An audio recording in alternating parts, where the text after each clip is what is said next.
श्रुतिपीडिया पर आप सभी का स्वागत है। आज 31 जनवरी 2026 है और हम द हिंदू अखबार का विश्लेषण करेंगे।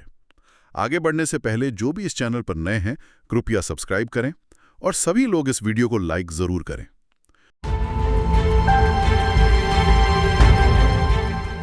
चलिए आज के डेली मैप प्रश्न से शुरू करते हैं।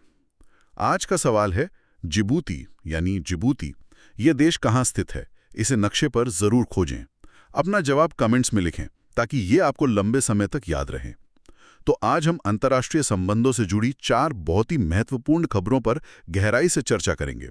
ये सभी टॉपिक्स यूपीएससी परीक्षा, खासकर जीएस पेपर 2 और 3 के लिहाज से बहुत जरूरी हैं। बिल्कुल। और आज हम सिर्फ खबरें नहीं पढ़ेंगे बल्कि उनके पीछे का जो कॉन्टेक्स्ट है उसे समझने की कोशिश करेंगे। मतलब भारत के लिए इनके क्या मायने हैं और ये सब आपस में कैसे जुड़ी हुई हैं। तो चलिए पहली और शायद आज की सबसे बड़ी खबर से शुरू करते हैं। ये भारत की अर्थव्यवस्था से सीधे तौर पर जुड़ी है। भारत यूरोपीय संघ के बीच फ्री ट्रेड एग्रीमेंट यानी एफटीए की बात हो रही है और खबर यह है कि वाणिज्य मंत्री पीयूष गोयल के मुताबिक ये समझौता इसी साल 2026 में लागू हो जाएगा। ये काफी तेजी से नहीं हो रहा। हाँ, और यही इस खबर का सबसे दिलचस्प पहलू है।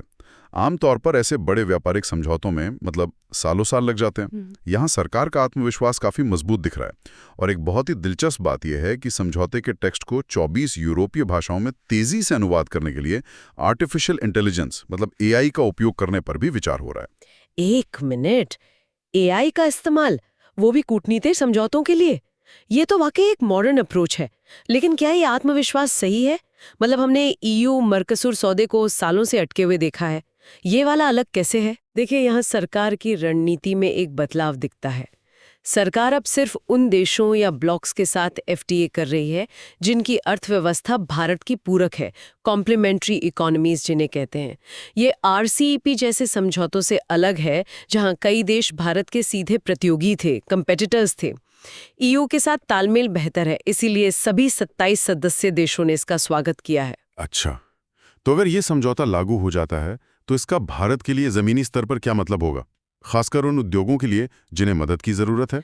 इसका सबसे बड़ा असर भारत के लेबर इंटेंसिव सेक्टर्स पर पड़ेगा, जैसे कपड़ा, चमड़े का सामान, आभूषण। एक अनुमान है कि लगभग $35 बिलियन के निर्यात की क्षमता खुल जाएगी। और सबसे बड़ी बात यह है कि इसमें से करीब $33.5 बिलियन के उत्पादों पर पहले ही दिन से शुल्क शून्य हो जाएगा, 0% ड्यूटी। रुकिए, 0% ड्यूटी पहले ही दिन से? ये तो बहुत बड़ी बात है। तो क्या इसका मतलब ये है कि हमारे जो छोटे निर्यातक हैं वो रातों रात यूरोप में अपना सामान ज्यादा सस्ते में बेच पाएंगे? बिल्कुल, यही इसका मतलब है। इसे ऐसे समझिए कि अभी तक यूरोपीय बाजार में हमारा मुकाबला बांग्लादेश और वियतनाम जैसे देशों से था।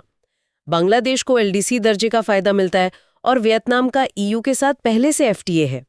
अब इस समझौते के बाद भारतीय निर्यातक उनके साथ एक बराबरी के मैदान पर आ जाएंगे। ये एक बहुत बड़ा कॉम्पिटिटिव एज होगा। लेकिन जब भी इतनी बड़ी कोई आर्थिक करवट आती है तो कोई ना कोई ऐसा भी होता है जिसे नुकसान का डर होता है। क्या इस समझौते का कोई विरोध भी हो रहा है? हाँ, और ये विरोध काफी मुखर है। संयुक्त किसान मोर्चा एसकेएम ने इसका पुरजोर विरोध किया है। उन्होंने तो इसे आर्थिक उपनिवेशीकरण का खाका या ब्लूप्रिंट फॉर इकोनॉमिक कॉलोनाइजेशन तक कह दिया है। अच्छा, उनकी मुख्य चिंता क्या है? उनकी चिंता कृषि क्षेत्र को लेकर है। एसकेएम का आरोप है कि सरकार ने जैतून का तेल, वाइन, डेयरी प्रोडक्ट्स, इन सब पर आयात शुल्क कम करने या खत्म करने पर सहमति दी है। उन्हें डर है कि यूरोप के बड़े और सब्सिडी वाले कृषि उद्योग के सामने भारत के छोटे किसान टिक नहीं पाएंगे। तो एक तरह से ये समझौता भारत के 2 अलग-अलग वादों के बीच एक संघर्ष है। एक तरफ वैश्विक बाजार से जुड़ने का वादा और दूसरी तरफ अपने किसानों को बचाने का। आपने बिल्कुल सही पकड़ा। ये सिर्फ एक आर्थिक समझौता नहीं है, ये भारत की विकास की दिशा को लेकर एक वैचारिक बहस भी है। इसका नतीजा जो भी हो वो बहुत कुछ तय करेगा। चलिए अब पश्चिम एशिया चलते हैं, जहां एक अंदरूनी टकराव को सुलझाने की कोशिश हो रही है। फिलिस्तीन की विदेश मंत्री ने एक बहुत बड़ा बयान दिया है। उन्होंने कहा है कि हमास को फिलिस्तीन लिबरेशन ऑर्गेनाइजेशन यानी पीएलओ में शामिल हो जाना चाहिए। जी, ये एक बहुत ही महत्वपूर्ण प्रस्ताव है। देखिए, पीएलओ ऐतिहासिक रूप से सभी फिलिस्तीनी गुटों का एक छाता संगठन रहा है, लेकिन सालों से फिलिस्तीनी राजनीति फतह और हमास के बीच बटी हुई है। यह प्रस्ताव उस विभाजन को पाटने की एक कोशिश है। लेकिन क्या ये एक यथावादी उम्मीद है? हमास की तो पूरी विचारधारा ही अलग है। मंत्री ने शामिल होने के लिए कुछ शर्तें भी रखी हैं ना? हाँ, और यहीं पर असल चुनौती है। 2 मुख्य शर्तें हैं। पहली, हमास को अहिंसा के रास्ते पर चलना होगा, और दूसरी, जो शायद सबसे मुश्किल है, उसे इजरायल राज्य को मान्यता देनी होगी। ये दोनों शर्तें हमास के मूल सिद्धांतों के खिलाफ जाती हैं। तो फिर ये प्रस्ताव दिया ही क्यों गया? ये प्रस्ताव हमास से ज्यादा अंतर्राष्ट्रीय समुदाय के लिए है। फिलिस्तीनी नेतृत्व यह दिखाना चाहता है कि वे एकता के लिए गंभीर हैं। मंत्री ने अपने विजन को साफ शब्दों में रखा है: एक फिलिस्तीन, एक सरकार, एक कानून और एक सशस्त्र विंग। वो दुनिया के सामने एक आवाज में बात करना चाहते हैं। और इस पूरी बातचीत में भारत कहाँ आता है? जी, उन्होंने भारतीय विदेश मंत्री एस जयशंकर से मुलाकात की और 2 स्टेट सॉल्यूशन के लिए भारत के समर्थन की सराहना की। उन्होंने गाजा के पुनर्निर्माण में भारत से मदद की अपील भी की। इंटरव्यू में गाजा की तबाही का भी जिक्र है। कम से कम 72,000 लोग मारे गए हैं और 85% बुनियादी ढांचा नष्ट हो गया है। तो मतलब फिलिस्तीन भविष्य सिर्फ इजराइल के साथ उसके रिश्तों पर नहीं, बल्कि उसकी अपनी अंदरूनी एकता पर भी निर्भर करता है। बिल्कुल। जब तक फतह और हमास के बीच की खाई नहीं भरती, तब तक किसी भी स्थायी शांति प्रक्रिया का आगे बढ़ना लगभग असंभव है। अब अपने एक और पड़ोसी देश श्रीलंका की तरफ देखें तो वहां एक अलग तरह की चुनौती है। खबर यह है कि नवंबर 2025 में आए विनाशकारी चक्रवात दितवा के बावजूद श्रीलंका IMF के मितव्ययिता कार्यक्रम पर कायम है। ये एक बहुत ही कठिन और विवादास्पद फैसला है। पहले तो ये समझना होगा कि दितवा चक्रवात 2004 की सुनामी के बाद श्रीलंका में आई सबसे बड़ी प्राकृतिक आपदा थी। 600 से ज्यादा लोग मारे गए। ऐसे में उम्मीद की जाती है कि सरकार खर्च बढ़ाएगी, लेकिन यहाँ उल्टा हो रहा है। हाँ, ये थोड़ा अजीब लगता है। श्रीलंका तो पहले से ही 2022 के आर्थिक संकट से गुजर रहा था, तो ये IMF का कार्यक्रम है क्या जिसे वो जारी रख रहे हैं? जी, 2022 में श्रीलंका ने इतिहास में पहली बार सॉवरेन डिफॉल्ट घोषित किया था। इसके बाद मार्च 2023 में IMF ने $2.9 बिलियन का एक बेलआउट पैकेज मंजूर किया, और इसके साथ कड़ी शर्तें आती हैं, जिन्हें मितव्ययिता उपाय या ऑस्टेरिटी मेजर्स कहा जाता है। ये मितव्ययिता या ऑस्टेरिटी, इसका एक आम श्रीलंकाई नागरिक के लिए जमीनी मतलब क्या है? इसका मतलब है टैक्स बढ़ाना, सरकारी खर्च में कटौती करना, बिजली और ईंधन पर सब्सिडी खत्म करना। इन कदमों की वजह से वहां के आम लोगों पर पहले से ही बहुत बोझ था, और अब चक्रवात की तबाही के बाद भी उन्हीं नीतियों को जारी रखने का फैसला लिया गया है। तो एक तरफ लोगों के घर तबाह हो गए हैं और दूसरी तरफ सरकार मदद करने के बजाय खर्च में कटौती कर रही है। ये तो बहुत ही कठोर लगता है। सही बात है। ये एक बहुत बड़ा सवाल उठाता है कि सही नीति क्या है। सरकार और IMF का तर्क है कि अर्थव्यवस्था को स्थिर करने के लिए ये कड़े कदम जरूरी हैं। हालांकि उन्होंने चक्रवात से निपटने के लिए करीब $200 मिलियन की एक अलग छोटी मदद दी है, लेकिन मुख्य सुधार कार्यक्रम को नहीं बदला है। यह कहानी तत्काल मानवीय राहत और दीर्घकालिक आर्थिक स्थिरता के बीच संतुलन की दुविधा को दिखाती है। चलिए, इसी ऊर्जा और अर्थव्यवस्था के धागे को पकड़कर अपनी आखिरी खबर की तरफ चलते हैं। खबर बहुत संक्षिप्त है। भारत के प्रधानमंत्री नरेंद्र मोदी ने वेनेजुएला की कार्यवाहक राष्ट्रपति डेल्सी रोड्रिग्स से फोन पर बात की है। जी हाँ, और दोनों नेताओं ने द्विपक्षीय संबंधों को मजबूत करने पर सहमति जताई है। अब पहली नजर में ये एक सामान्य कूटनीतिक बातचीत लग सकती है, लेकिन इसके गहरे रणनीतिक मायने हैं। अच्छा, तो एक रूटीन फोन कॉल से ज्यादा क्या है इसमें? सबसे पहली और सबसे बड़ी बात, तेल। वेनेजुएला के पास दुनिया का सबसे बड़ा प्रमाणित तेल भंडार है, सऊदी अरब से भी ज्यादा, और भारत दुनिया के सबसे बड़े तेल आयातकों में से एक है। हमारी ऊर्जा सुरक्षा के लिए ये बहुत महत्वपूर्ण है। लेकिन वेनेजुएला पर तो अमेरिका के कई प्रतिबंध भी लगे हुए हैं। क्या ऐसे में ये एक जोखिम भरा दांव नहीं है? बिल्कुल, और यही भारत की विदेश नीति के एक बड़े पहलू को दिखाता है, रणनीतिक स्वायत्ता, जिसे स्ट्रेटेजिक ऑटोनॉमी कहते हैं। भारत ये संकेत दे रहा है कि वो अपने राष्ट्रीय हितों के आधार पर फैसले लेगा। और ये सिर्फ वेनेजुएला की बात नहीं है, ये लैटिन अमेरिकी देशों के साथ भारत के बढ़ते संबंधों का भी प्रतीक है। तो ये छोटी सी खबर असल में एक बड़ी कहानी का हिस्सा है। ये भारत की ऊर्जा की भूख और एक उभरती हुई वैश्विक शक्ति के रूप में दुनिया भर में अपनी पहुंच बढ़ाने की कोशिश को दर्शाती है। बिल्कुल। तो आज हमने 4 अलग-अलग कहानियों के जरिए दुनिया की एक झलक देखी। हाँ, हमने भारत यूयू व्यापार समझौते में छिपे अवसर और चुनौतियों को समझा। हमने देखा कि कैसे फिलिस्तीन में एकता की एक जटिल कोशिश हो रही है। हमने श्रीलंका को कर्ज और तबाही के बीच एक असंभव संतुलन बनाते हुए देखा, और आखिर में भारत और वेनेजुएला के बीच एक फोन कॉल में छिपे ऊर्जा और कूटनीति के गहरे संबंधों को पहचाना।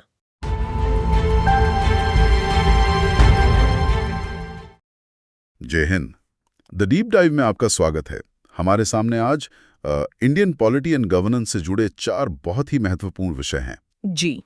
और हमारा मिशन है इन्हें यूपीएससी परीक्षा के नजरिए से परत दर परत समझना। बिल्कुल।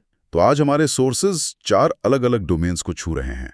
पहला है सुप्रीम कोर्ट का एक ऐतिहासिक फैसला, हाँ, जिसने माहवारी स्वच्छता यानी मेंस्ट्रुअल हाइजीन को एक मौलिक अधिकार का दर्जा दे दिया है। दूसरा इलाहाबाद हाई कोर्ट की एनकाउंटर कल्चर पर एक बहुत तीखी टिप्पणी और पुलिस के लिए जारी किए गए नए दिशा निर्देश। तीसरा विषय थोड़ा कॉम्प्लेक्स है, यूजीसी के 2026 के इक्विटी रेगुलेशंस, जिन पर सुप्रीम कोर्ट ने रोक लगा दी है। और चौथा digital personal data protection act के तहत आधार के जरिए उम्र का सत्यापन करने की एक नई व्यवस्था। तो चलिए इस विश्लेषण की शुरुआत करते हैं। Let's begin. ये चारों विषय, जैसा आपने कहा, यूपीएससी जीएस पेपर 2 के लिए अत्यंत महत्वपूर्ण है। इनमें हम मौलिक अधिकारों का विस्तार, न्यायपालिका की भूमिका, एजुकेशन नीति से जुड़े सामाजिक मुद्दे और डिजिटल गवर्नेंस, एग्जैक्टली इन जैसे कोर कंसेप्ट्स को सीधे तौर पर देख सकते हैं। तो पहला विषय, सुप्रीम कोर्ट ने एक लैंडमार्क जजमेंट में कहा है कि शिक्षण संस्थानों में मेंस्ट्रुअल हाइजीन मैनेजमेंट का जो अधिकार है वो अब आर्टिकल 21 का एक अभिन्न अंग है। जी, मतलब right to life and dignity का हिस्सा। और इसमें जो सबसे फैसिनेटिंग बात है वो है कोर्ट की रीजनिंग। क्या कहा है कोर्ट ने?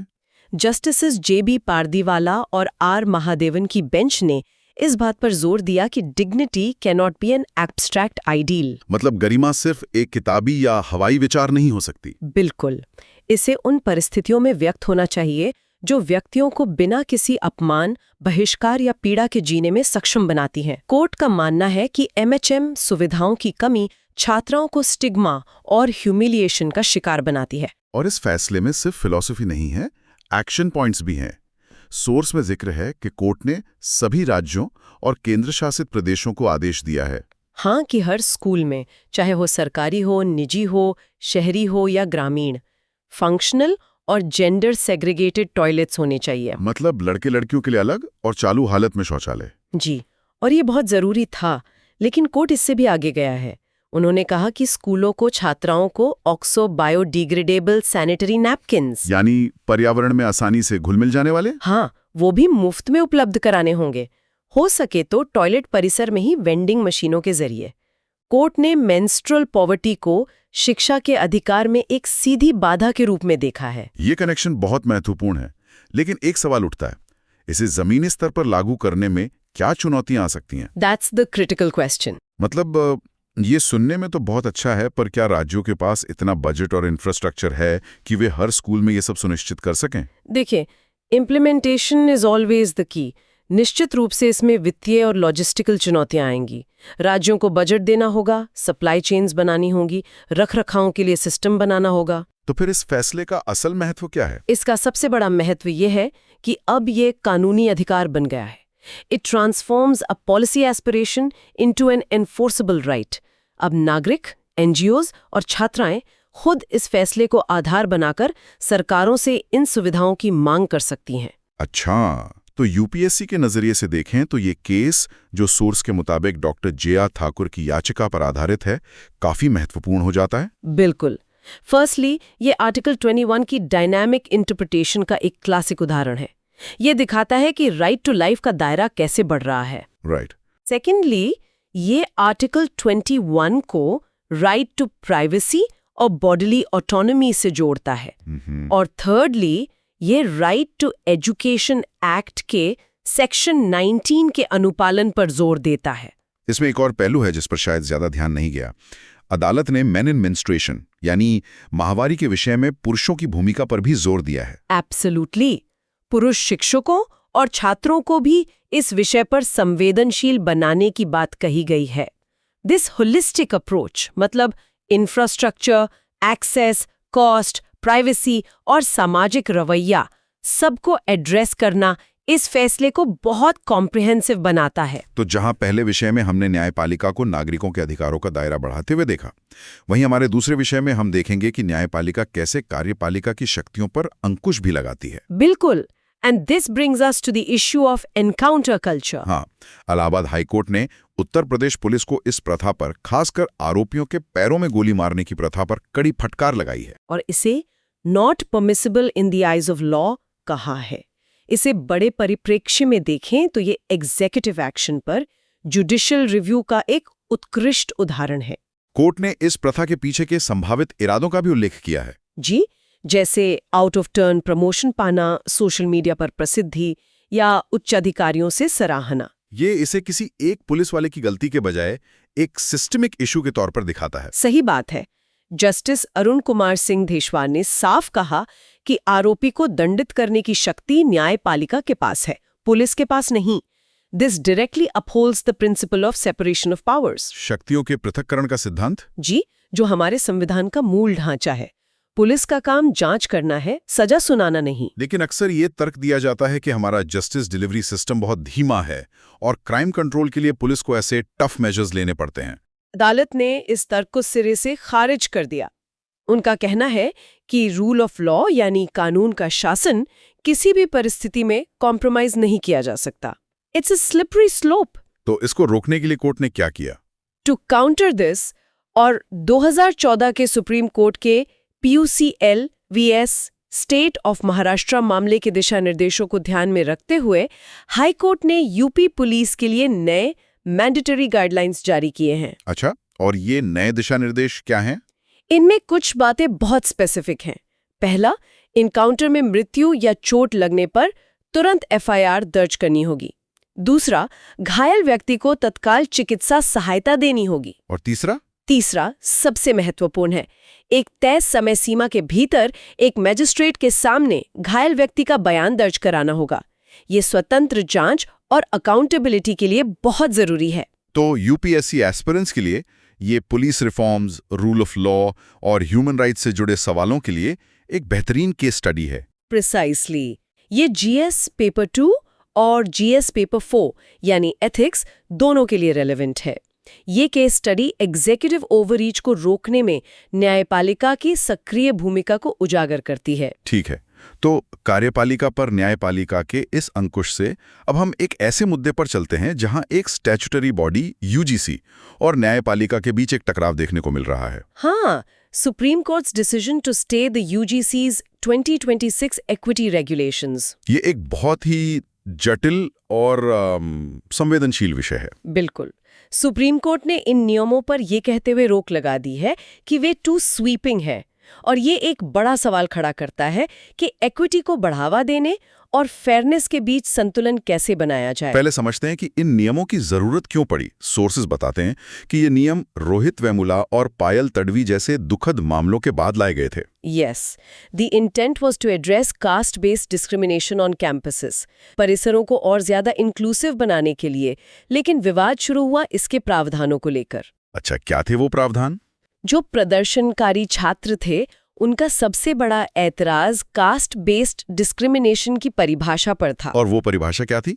नए नियमों में इसे केवल SC, ST और OBC समुदायों के खिलाफ होने वाले भेदभाव के रूप में परिभाषित किया गया था। तो प्रदर्शनकारियों का तर्क था कि ये परिभाषा उन्हें इस दायरे से बाहर रखती है। Exactly.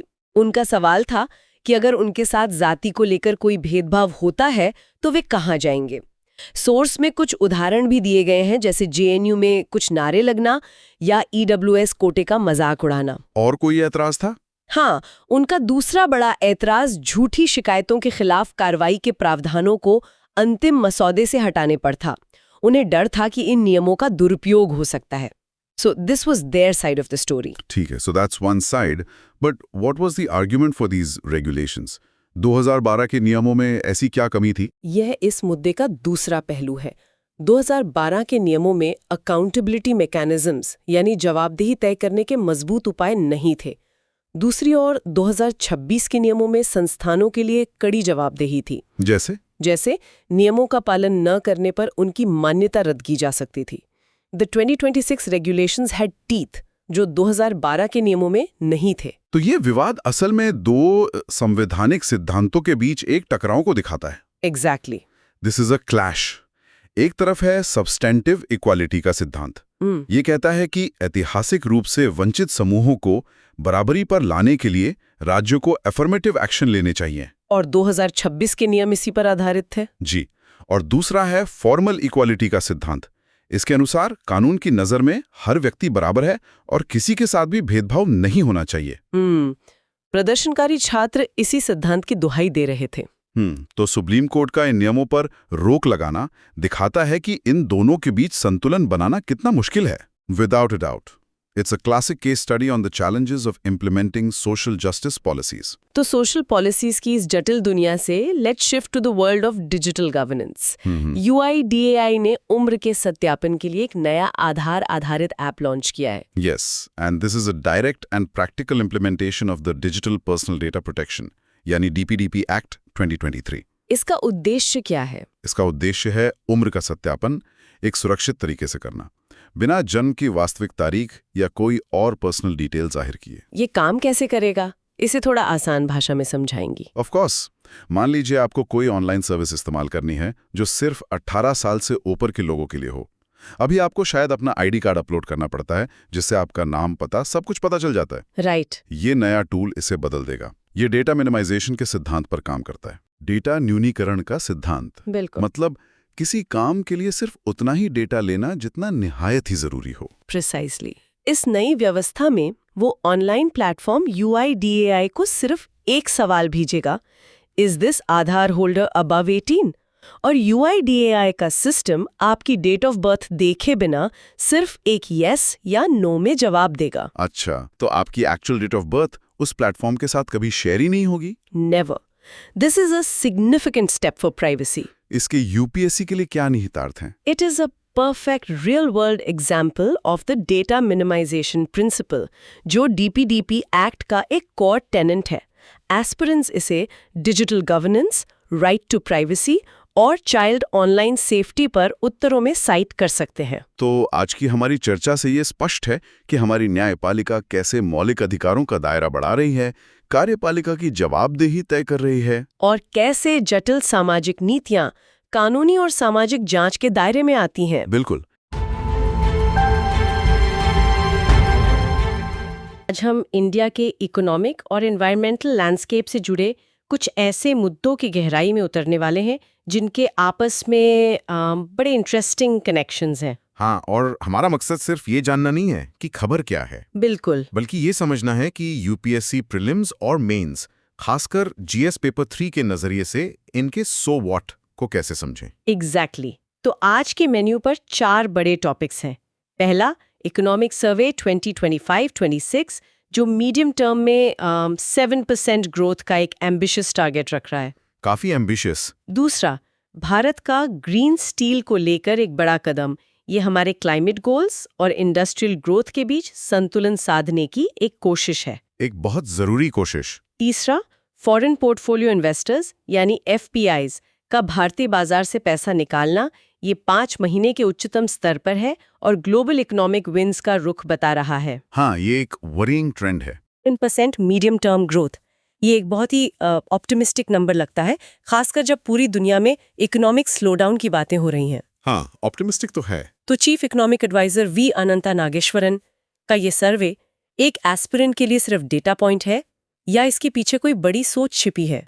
देखिए, ये सिर्फ एक डेटा पॉइंट बिल्कुल नहीं है। ये एक फिलोसॉफिकल शिफ्ट का संकेत है। अच्छा। हाँ, GS पेपर 3 इंडियन इकोनॉमी के लिए इस सर्वे का सबसे बड़ा टेक अवे है एक नया कॉन्सेप्ट। और वो क्या है? The entrepreneurial state. और मैं बता दूं, ये कीवर्ड मेंस के आंसर्स के लिए गोल्ड डस्ट है। एंटरप्रेन्योरियल स्टेट सुनने में तो बहुत पावरफुल लगता है भी।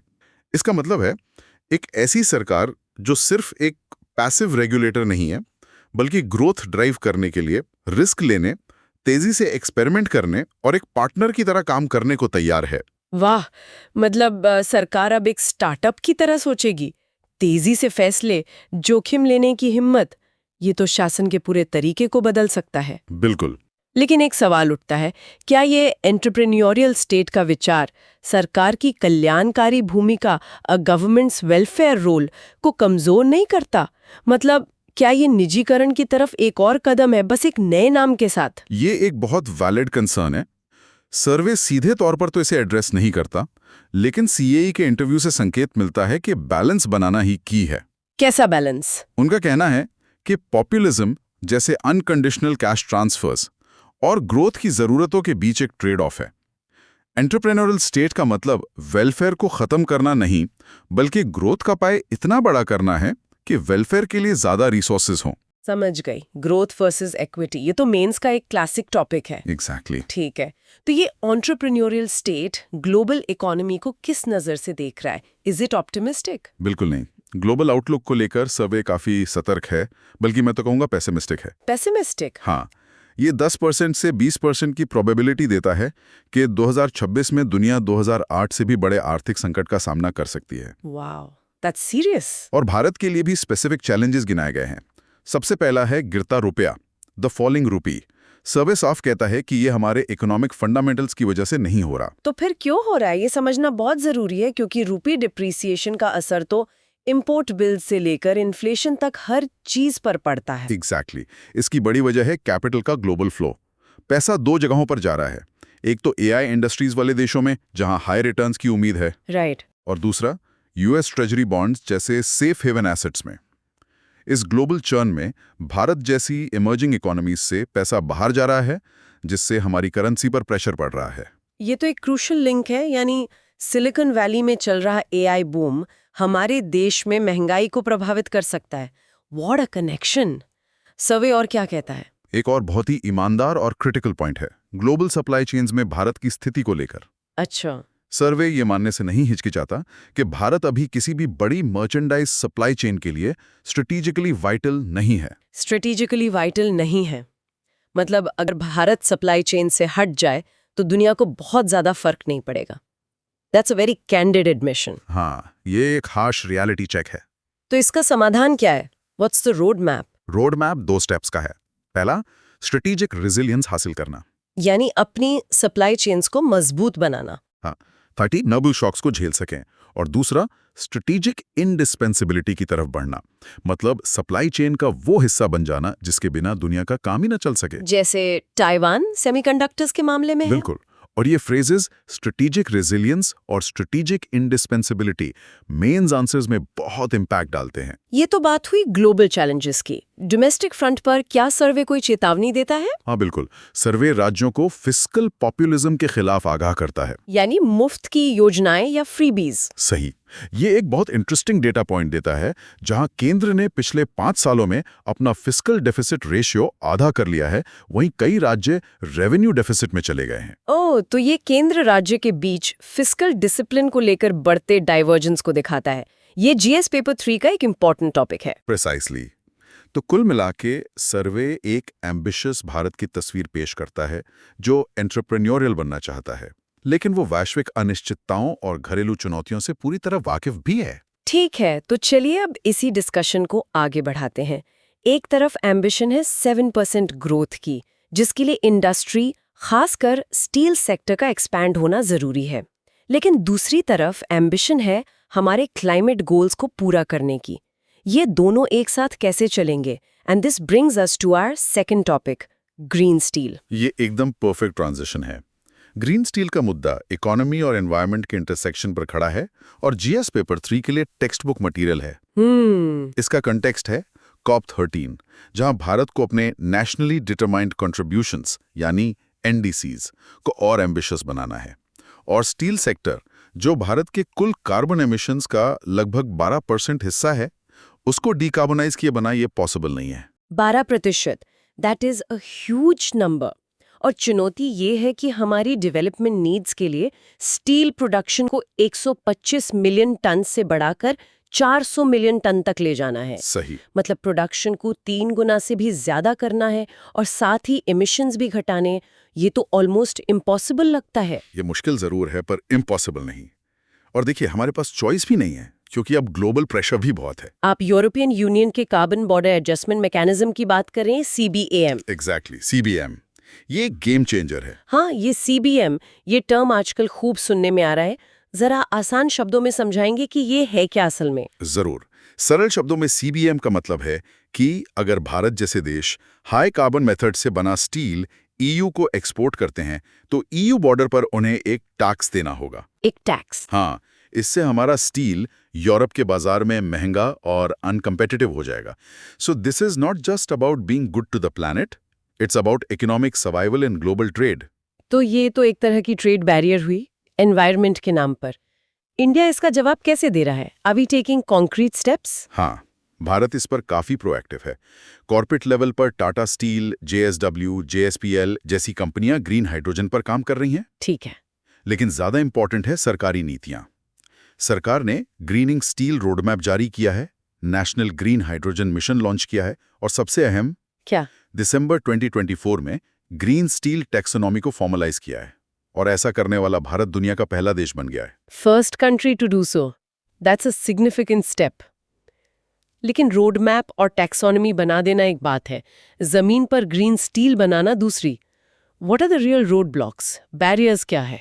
सोर्स में 4 बड़े बैरियर्स बताए गए हैं। पहला और सबसे बड़ा, ग्रीन हाइड्रोजन की अवेलेबिलिटी और कॉस्ट। ये अभी बहुत बहुत महंगा है। राइट।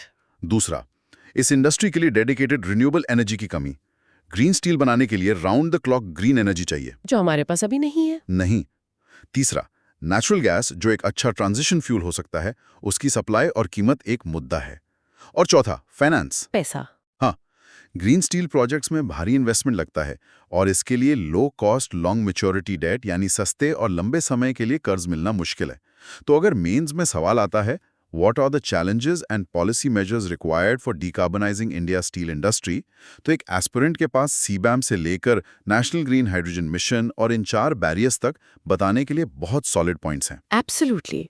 और ये डेवलपमेंट वर्सेस एनवायरनमेंट डिबेट का एक शानदार उदाहरण है, जहां भारत सिर्फ प्रॉब्लम डिस्कस नहीं कर रहा बल्कि पॉलिसी सॉल्यूशंस के साथ आगे बढ़ रहा है। आपने इकोनॉमिक सर्वे वाले सेगमेंट में ग्लोबल कैपिटल फ्लोज और रूपी डिप्रिशिएशन की बात की थी और मुझे लगता है इसका एक लाइव एग्जांपल हमें जनवरी के FPI आउटफ्लो डेटा में दिख रहा है। एक और बेहतरीन connection, it seems the money is actually flowing out. ये क्या सिग्नल है? हाँ, UPSC यही इंटरकनेक्टेडनेस देखना चाहता है।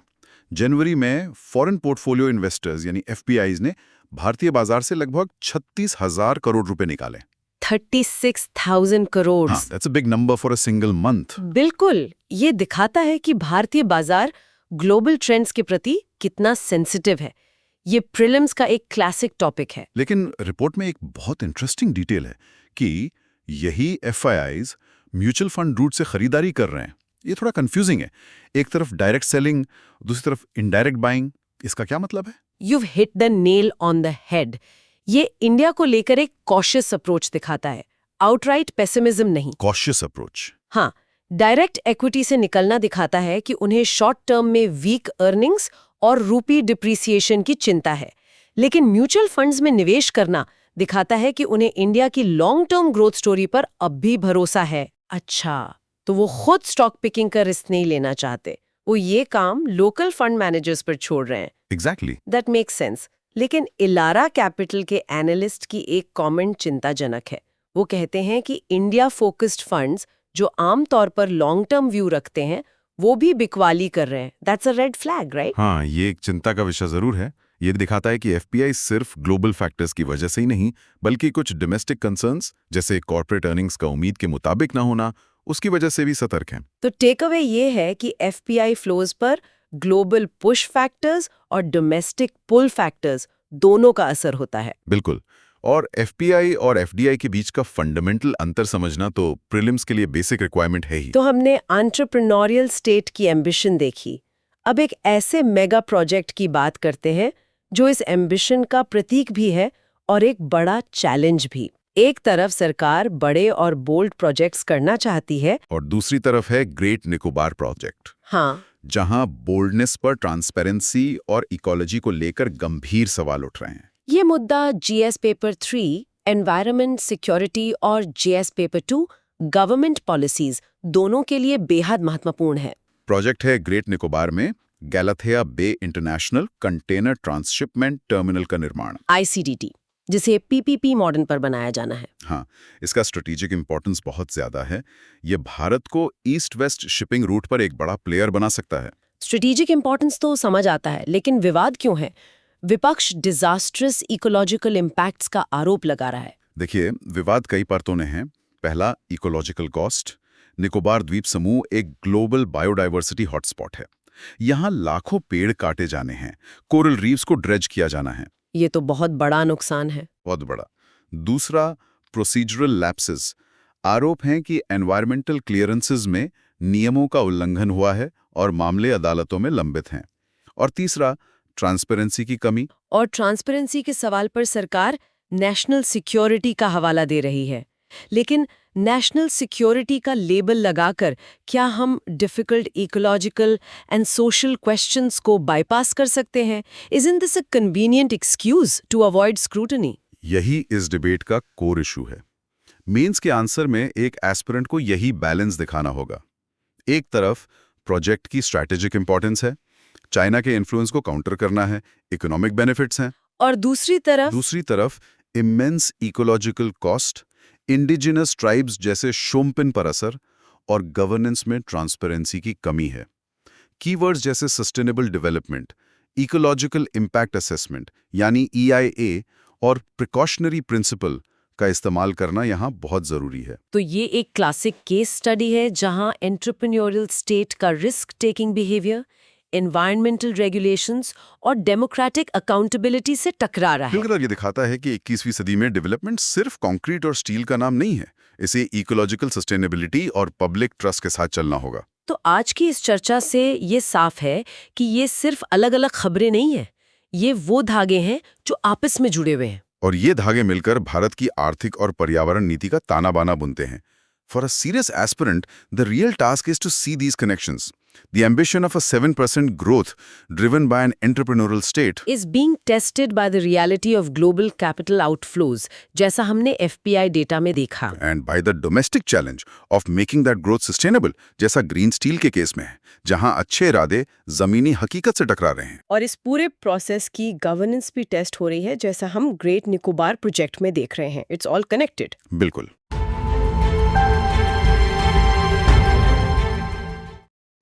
आज हम टेक्नोलॉजी के दो बिल्कुल अलग लेकिन कहीं ना कहीं जुड़े हुए चेहरों पर बात करेंगे। एक तरफ है सरकार का एक जोरदार पुश, भारत को आर्टिफिशियल इंटेलिजेंस यानी AI की दुनिया में एक ग्लोबल लीडर बनाने की महत्वाकांक्षी कोशिश, और दूसरी तरफ है हमारी न्यायपालिका का एक जरूरी चेक जो ये सुनिश्चित करता है कि विज्ञान की तरक्की इंसानी नैतिकता और सुरक्षा के दायरे में रहे। बिल्कुल, और हमारे पास आज दो बहुत ही महत्वपूर्ण खबरें हैं, खासकर UPSC एस्पिरेंट्स के लिए। पहली खबर है इंडिया AI इम्पैक्ट समिट 2026 के आयोजन की, जो भारत की AI स्ट्रैटेजी को दुनिया के सामने रखेगा। और दूसरी खबर है ऑटिज्म के इलाज में स्टेम सेल थेरेपी के इस्तेमाल पर सुप्रीम कोर्ट का एक ऐतिहासिक फैसला। तो आज हमारा मकसद सिर्फ इन खबरों को रिपोर्ट करना नहीं है, बल्कि इनके हर पहलू को समझना है। हम ये विश्लेषण करेंगे कि एक सिविल सर्विसेज एस्पिरेंट को इन डेवलपमेंट्स को कैसे देखना चाहिए, प्रीलिम्स और मेंस के नजरिए से इनके क्या मायने हैं, और ये भारत की टेक्नोलॉजी यात्रा की बड़ी कहानी कैसे बताते हैं। तो चलिए इस पर गहराई से चर्चा करते हैं। चलिए शुरू करते हैं। तो पहली खबर, जो एक बहुत बड़े स्ट्रेटेजिक मूव की तरह लग रही है, सरकार इंडिया AI इम्पैक्ट समिट 2026 का आयोजन कर रही है। खबरों में इसे अब तक का सबसे बड़ा AI इवेंट बताया जा रहा है। ये सिर्फ एक कॉन्फ्रेंस है या इससे कुछ ज्यादा है? नहीं, ये सिर्फ एक कॉन्फ्रेंस से कहीं ज्यादा है। अच्छा जी, इसे आप भारत के AI इकोसिस्टम का एक शक्ति प्रदर्शन कह सकते हैं। Ministry of electronics and information technology यानी मेटी इसे 16 से 20 फरवरी तक आयोजित कर रहा है। केंद्रीय मंत्री अश्विनी वैष्णव का बयान है कि ये दुनिया का सबसे बड़ा AI इवेंट हो सकता है। लेकिन यहाँ महत्वपूर्ण बात स्केल नहीं, सब्सटेंस है। सब्सटेंस मतलब ये कि ये समिट किसी अकेली घटना की तरह नहीं है, बल्कि ये पिछले कई सालों से भारत की AI रणनीति में हो रही सुनियोजित प्रगति, अ सिस्टमैटिक प्रोग्रेस को दर्शाता है। ये एक ऐसा मंच है जहां भारत दुनिया को बताएगा कि वो AI में सिर्फ एक यूजर नहीं, बल्कि ये एक इनोवेटर और लीडर बनने की राह पर है। ठीक है, तो ये एक स्ट्रेटेजिक डिक्लेरेशन है, लेकिन वो कौन से आंकड़े हैं जो इस दावे को मजबूत करते हैं? मुझे खबरों में दो बातें बहुत दिलचस्प लगी। एक, 200 से ज्यादा सेक्टर स्पेसिफिक एआई मॉडल्स का लॉन्च होना, और दूसरा, एआई इंफ्रास्ट्रक्चर में लगभग $70 बिलियन का निवेश पहले से ही आ रहा है। इन दोनों का असल में मतलब क्या है? ये दोनों ही पॉइंट्स इस समिट के सबसे महत्वपूर्ण पहलू हैं। चलिए पहले सेक्टर स्पेसिफिक मॉडल्स को समझते हैं।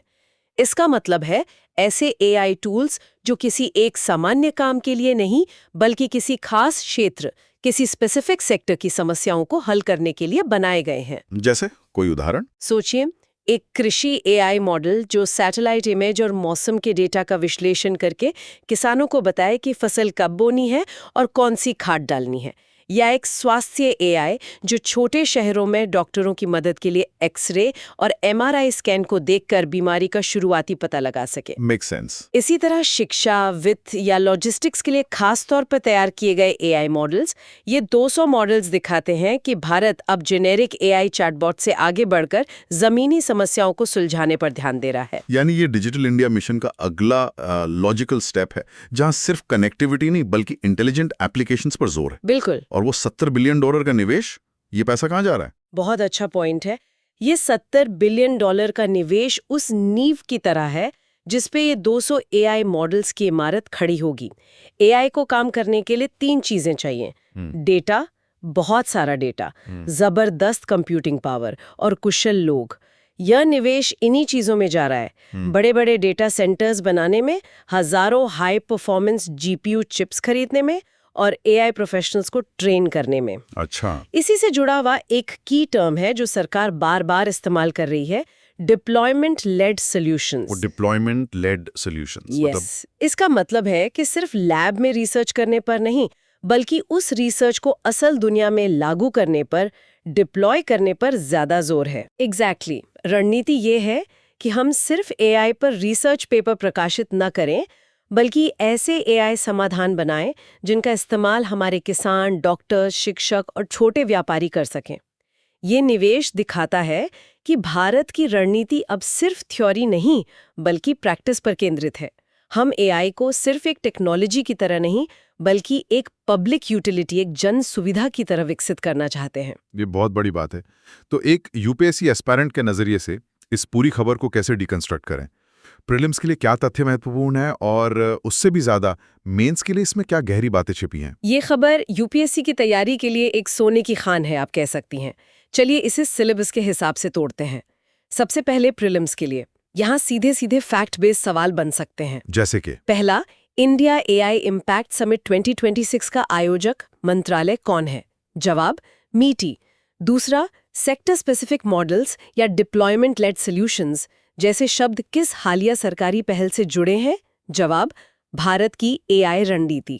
ठीक है। और तीसरा, समिट का मुख्य उद्देश्य क्या है? तो वो है भारत को एआई इनोवेटर के रूप में स्थापित करना। ये छोटे छोटे तथ्य हैं लेकिन महत्वपूर्ण हैं। ठीक है, ये तो है प्रीलिम्स के पॉइंट्स, लेकिन असली खेल तो मेंस का है। जीएस पेपर 3 में तो ये सीधे सीधे फिट होता है ना? बिल्कुल, GS paper 3 science and tech के लिए ये एक प्राइम टॉपिक है। सिलेबस में साफ साफ लिखा है awareness in the fields of IT, computers and new technologies. इससे जुड़ा एक संभावित मेंस प्रश्न हो सकता है: भारत को कृत्रिम बुद्धिमत्ता एआई में एक वैश्विक नेता बनाने की रणनीति का समालोचनात्मक विश्लेषण करें। अच्छा। और भारतीय संदर्भ में क्षेत्र विशिष्ट AI models, sector specific AI models की तैनाती से जुड़ी प्रमुख चुनौतियां और अवसर क्या है? और इस सवाल का जवाब लिखते समय एक एस्पिरेंट को किन आयामों को कवर करना चाहिए? सिर्फ अफसरों की बात करना तो काफी नहीं होगा। स्वास्थ्य सेवाओं की पहुंच बढ़ाना, शिक्षा को पर्सनलाइज बनाना और गवर्नेंस को ज्यादा कुशल बनाना। और चुनौतियां? लेकिन चुनौतियों का जिक्र करना भी उतना ही जरूरी है। जैसे पहला, डेटा बायस। अगर हमारा एआई ट्रेनिंग डेटा हमारे समाज के पूर्वाग्रहों को दर्शाता है, तो एआई भी भेदभावपूर्ण हो सकता है। हाँ, ये एक बड़ा खतरा है। दूसरा, जॉब डिस्प्लेसमेंट। ऑटोमेशन से कुछ नौकरियों पर खतरा हो सकता है। इसके लिए रीस्किलिंग और अपस्किलिंग की क्या रणनीति है? तीसरा, डिजिटल डिवाइड। जी, डिजिटल डिवाइड। क्या एआई का फायदा सिर्फ बड़े शहरों तक सीमित रह जाएगा या ये गांव तक भी पहुंचेगा? और चौथा, प्राइवेसी एंड सिक्योरिटी। सही बात है। इतने बड़े पैमाने पर डेटा कलेक्शन से नागरिकों की निजता और डेटा सुरक्षा को कैसे सुनिश्चित किया जाएगा? इन चुनौतियों का जिक्र आपके उत्तर को गहराई देगा, और ये सिर्फ जीएस पेपर 3 तक ही सीमित नहीं है। आप जीएस पेपर 2 की बात कर रहे हैं? जी, जीएस पेपर 2 गवर्नेंस में भी इसका महत्व है, जहां आप एआई इन गवर्नेंस और पॉलिसी मेकिंग पर बात कर सकते हैं। यानी एआई समिट सिर्फ एक टेक्नोलॉजी की खबर नहीं है, ये गवर्नेंस, इकोनॉमी और समाज तीनों से जुड़ी है। ये सरकार की तरफ से एक प्रोएक्टिव टॉप डाउन अप्रोच है इनोवेशन को बढ़ावा देने के लिए। लेकिन जब टेक्नोलॉजी जमीनी स्तर पर उतरती है, खासकर मेडिकल जैसे संवेदनशील क्षेत्र में, तो उसके साथ नैतिक सवाल भी खड़े होते हैं। और यही हमें आज की दूसरी अहम खबर पर लाता है। आपने बिल्कुल सही तरीके से दोनों खबरों को जोड़ा है। जहां एआई भविष्य की एक आशा है, वहीं हमारी दूसरी खबर वर्तमान की एक कठोर सच्चाई है, और उस पर एक जरूरी न्यायिक हस्तक्षेप के बारे में है। जी, सुप्रीम कोर्ट ने ऑटिज्म के इलाज के लिए स्टेम सेल थेरेपी को एक क्लिनिकल सर्विस के रूप में प्रतिबंधित कर दिया है। ये एक बहुत बड़ा फैसला लगता है, खासकर उन परिवारों के लिए जो शायद इसमें एक उम्मीद देख रहे थे। यह एक बहुत बड़ा और जरूरी फैसला है, लेकिन यहाँ एक बारीकी को समझना बहुत जरूरी है। क्या? ये रिसर्च पर पूर्ण प्रतिबंध, a blanket ban on research नहीं है। जस्टिस जेबी पाजीवाला और जस्टिस आर महादेवन की बेंच ने बहुत स्पष्ट किया है। उन्होंने इसे एक नियमित इलाज या क्लिनिकल सर्विस के रूप में देने पर रोक लगाई है, जब तक कि ये एक अप्रूव्ड और मॉनिटर्ड क्लिनिकल ट्रायल का हिस्सा ना हो। अच्छा, तो मतलब रिसर्च जारी रह सकती है? जी, इसका मतलब है कि वैज्ञानिक सख्त दिशा निर्देशों के तहत इस पर रिसर्च करना जारी रख सकते हैं, और करना भी चाहिए। लेकिन कोई भी क्लिनिक या अस्पताल इसे एक सिद्ध इलाज बताकर मरीजों से पैसे नहीं ले सकता। अदालत ने ये सख्त कदम उठाया क्यों? इस फैसले के पीछे मुख्य तर्क क्या थे? यहाँ जो बात सबसे आकर्षक है, वो ये है कि अदालत का पूरा ध्यान नैतिकता यानी एथिक्स और मरीजों के अधिकारों पर था। फैसले के मुख्य कारण थे, पहला, इस थेरेपी की प्रभावशीलता यानी एफिकेसी और सुरक्षा यानी सेफ्टी पर पुख्ता वैज्ञानिक सबूतों की भारी कमी है। मतलब कोई सॉलिड डेटा नहीं है। बिल्कुल। दूसरा, सबूतों की कमी के कारण ये थेरेपी उस रीजनेबल स्टैंडर्ड ऑफ केयर को पूरा नहीं करती जो एक डॉक्टर का अपने मरीज के प्रति कर्तव्य होता है। और तीसरा, और शायद सबसे महत्वपूर्ण, इन्फॉर्म कंसेंट यानी सूचित सहमति का सिद्धांत। इन्फॉर्म्ड कंसेंट, ये मेडिकल एथिक्स का एक बहुत ही बुनियादी उसूल है। अदालत का इस पर क्या कहना था? अदालत ने कहा कि इस मामले में सच्ची सूचित सहमति संभव ही नहीं है। संभव क्यों नहीं है? इसे एक उदाहरण से समझिए। मान लीजिए एक सर्जन आपसे कहता है, हम आपके ऊपर एक नई प्रक्रिया करने जा रहे हैं, हमें ठीक से नहीं पता कि ये काम करेगी या नहीं, इसके क्या दुष्प्रभाव हो सकते हैं, बस आप यहाँ हस्ताक्षर कर दीजिए। तो क्या आप इसे सच्ची सूचित सहमति कहेंगे? बिल्कुल नहीं। एग्जैक्टली। अदालत का तर्क था कि जब डॉक्टर खुद ही इसके खतरों और फायदों के बारे में पूरी तरह से नहीं जानते, तो वे मरीजों या उनके अभिभावकों को पूरी जानकारी कैसे दे सकते हैं? ये एक बहुत ही मजबूत तर्क है, यानी जानकारी के अभाव में सहमति का कोई मतलब ही नहीं रह जाता। बिल्कुल। खबर में यह भी है कि अदालत ने सरकार की भूमिका पर भी टिप्पणी की है। जी हाँ, और ये गवर्नेंस के लिहाज से बहुत महत्वपूर्ण है। अदालत ने केंद्र सरकार को उसकी निष्क्रियता के लिए कड़ी फटकार लगाई। अदालत ने कहा कि कई क्लिनिक्स इसे एक चमत्कारी इलाज बताकर प्रचार कर रहे थे, और सरकार ने उन्हें रेगुलेट करने के लिए कुछ नहीं किया। तो एक पॉलिसी वैक्यूम था। जी, इसी पॉलिसी वैक्यूम को देखते हुए सुप्रीम कोर्ट ने सरकार को स्टेम सेल रिसर्च और थेरेपी की निगरानी के लिए एक समर्पित रेगुलेटरी अथॉरिटी बनाने का निर्देश दिया है। तो ये सिर्फ एक थेरेपी पर रोक नहीं है, बल्कि ये रेगुलेटरी सिस्टम की कमी को भी उजागर करता है। अब इसे यूपीएससी के नजरिए से देखते हैं। ये फैसला एक एस्पिरेंट के लिए कितना महत्वपूर्ण है? ये सिलेबस के किन हिस्सों से जुड़ता है? ये फैसला एक क्लासिक यूपीएससी केस स्टडी है, जो कई पेपर्स को एक साथ कवर करता है। सबसे पहले GS paper 3 science and technology.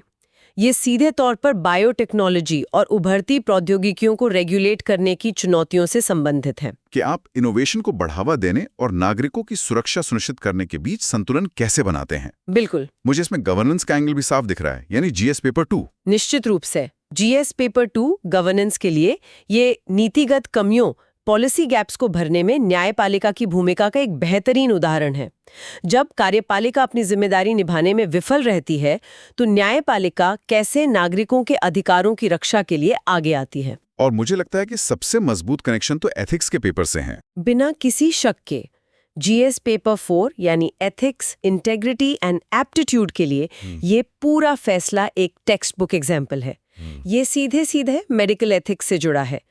सूचित सहमति का सिद्धांत, एक मरीज की उम्मीद और वैज्ञानिक कठोरता के बीच का संघर्ष, ये सब इसमें शामिल हैं। तो मेंस में एक प्रश्न बन सकता है इस पे? हाँ, एक संभावित प्रश्न हो सकता है। उभरती चिकित्सा प्रौद्योगिकियां अक्सर जटिल नैतिक दुविधाएं प्रस्तुत करती हैं। स्टेम सेल थेरेपी पर सुप्रीम कोर्ट के हालिया फैसले के संदर्भ में उन नैतिक सिद्धांतों पर चर्चा करें जिन्हें भारत में ऐसी प्रौद्योगिकियों के नियमन का मार्गदर्शन करना चाहिए। और इस सवाल का जवाब देते हुए एस्पिरेंट्स को कंपैशन बनाम प्रोफेशनल इंटेग्रिटी जैसे सिद्धांतों का जिक्र करना चाहिए। ये दिखाना कि एक डॉक्टर को दयालु होना चाहिए, लेकिन उसकी पहली जिम्मेदारी फर्स्ट डू नो हार्म यानी कोई नुकसान ना पहुंचाने के सिद्धांत पर आधारित होनी चाहिए। बिल्कुल सही। आपको वैज्ञानिक प्रमाण, मरीज की स्वायत्ता यानी पेशेंट ऑटोनॉमी और सामाजिक न्याय यानी सोशल जस्टिस जैसे सिद्धांतों पर भी बात करनी होगी। यह केस स्टडी दिखाती है कि कैसे वैज्ञानिक प्रगति बिना नैतिक दिशा निर्देशों के खतरनाक हो सकती है। तो आज की चर्चा से दो स्पष्ट कहानियां सामने आती हैं।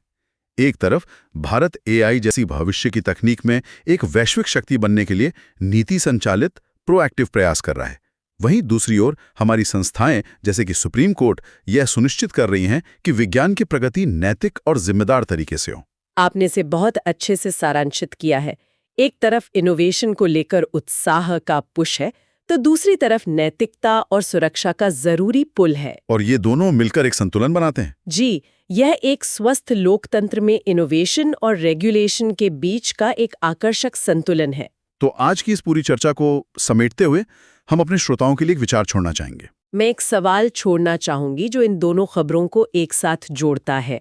जैसे जैसे भारत एआई जैसी तकनीकों के साथ तेजी से आगे बढ़ रहा है, हम ये कैसे सुनिश्चित करें कि हमारे नैतिक और सुरक्षा संबंधी रेगुलेटरी फ्रेमवर्क भी उतनी ही तेजी से विकसित हों। और हम स्टेम सेल मामले में देखे गए रेगुलेटरी वैक्यूम को एआई जैसे अन्य उभरते क्षेत्रों में बनने से कैसे रोक सकते हैं। जी, ये एक बहुत ही जरूरी सवाल है। आपकी इस चर्चा पर क्या राय है, हमें कमेंट्स में जरूर बताएं। और ऐसे ही इन डेप्थ एनालिसिस के लिए हमारे चैनल को सब्सक्राइब करना न भूलें। इस चर्चा के पीडीएफ नोट्स के लिए आप हमारे टेलीग्राम चैनल से जुड़ सकते हैं। उसका लिंक आपको डिस्क्रिप्शन में मिल जाएगा। जय हिंद।